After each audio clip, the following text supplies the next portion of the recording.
कृष्ण और सुदामा की कहानी भारतीय साहित्य के एक प्रमुख हिस्से के रूप में मानी जाती है। यह कहानी महाभारत के एक अध्याय के तौर पर लोकप्रिय है और यह विशेष रूप से मित्रता, दया और सादगी के संदेश को साझा करती है।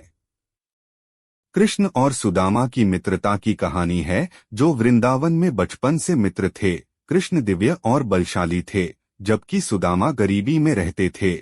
दोनों की दोस्ती की कहानी एक बार जब सुदामा ग्रामीण और अविकसित थे और उन्हें किसी भी प्रकार की धन संपत्ति की कमी थी, तब शुरू होती है। एक दिन सुदामा को अपने परिवार के लिए अन्न नहीं था, इसलिए वह अपने मित्र कृष्ण के पास गया।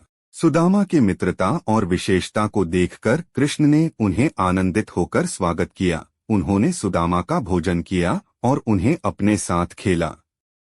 जब सुदामा वापस अपने गांव गए तो उन्होंने देखा कि उनके गांव में सब कुछ बदल चुका था। उनके घर का रूप भी बदल चुका था और वहां एक समृद्धि का वातावरण था। सुदामा को अपने मित्र कृष्ण के अपने घर के बदलाव की यह अद्भुत विशेषता नहीं समझ में आई।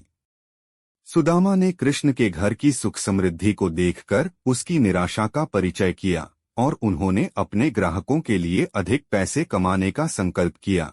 धीरे धीरे उनका कर्ज चुकता हुआ और वह आर्थिक रूप से स्थिर हो गए।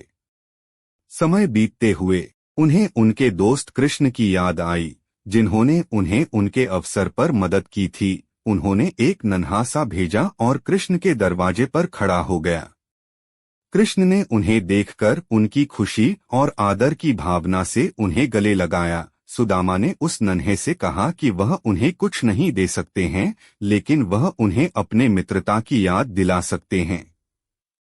कृष्ण ने खुशी से उनका आदान प्रदान स्वीकार किया और उन्हें अपने घर में आमंत्रित किया। सुदामा के अद्भुत भावना और सादगी ने कृष्ण को प्रभावित किया और उन्होंने उन्हें धन और समृद्धि की वृद्धि की।